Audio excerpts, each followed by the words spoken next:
Good morning, friends. This is Pastor Cole. I hope everyone's having a wonderful Thanksgiving so far. As I think about the season of giving thanks, really it should be every season, but especially now we tend to slow down and really consider and give thanks for what we are grateful for. I was drawn to a passage of scripture I want to share with you. It comes from Colossians chapter 3 and beginning at verse 12.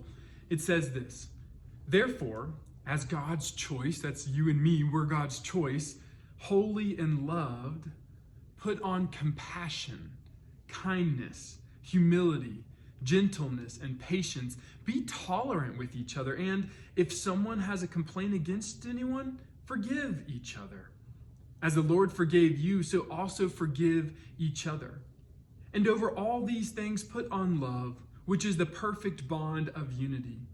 The peace of Christ must control your hearts, a peace into which you were called in one body, and be thankful people." This is a high calling for us. This is a really hard passage of scripture. It sounds nice, but it's asking us to be compassionate and kind and humble and gentle and patient, to forgive easy, to love when anger or bitterness would seem much easier. And then it ends with that simple sentence at the end of verse 15, "and be thankful people." I'm wondering if perhaps we start from the end in this passage of scripture. We start with being thankful people, and maybe out of that we find that compassion, humility, gentleness, love, forgiveness, all of those things come much easier. I know it's a common practice for many of us, but I want to make sure to encourage you to try it again this year as well, to give thanks for whatever in your life you might feel grateful for. Give thanks that you know God is able to bring you back together. This last year and a half, 2 years has been so difficult on so many levels for so many of us. I would argue for all of us in different ways. And perhaps we can hit the reset button. We can kind of start over in some ways by dedicating ourselves to being grateful people, to being thankful people, to sharing that gratitude with others.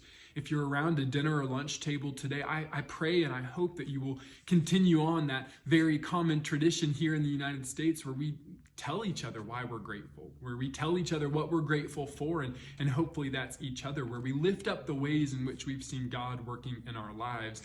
And my suspicion, there's a sneaky little voice inside my head, I think inside my heart, and I think it's God, that is reminding us when we are grateful people, the compassion, the kindness, the gentleness, the humility, the love and unity seems to follow right after we choose to be grateful.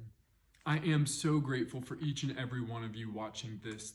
Lindsay, James, and I are so fortunate. We're so blessed to be serving and living in a place like Maggie Valley, here at Maggie Valley United Methodist Church. It is truly an incredible honor and a wonder to be able to serve alongside each one of you. So know that today, that I am grateful for you and all the great work you do. And I pray that you'll share with someone else, your friends and family, even if it might be a little bit difficult.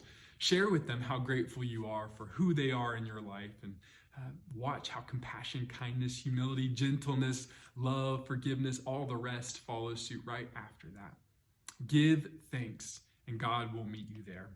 I hope you have a happy Thanksgiving, and I look forward to seeing you again in worship this Sunday, perhaps at 10:30, or maybe any of the other things we have going on here at the church very, very soon. God bless you and take care.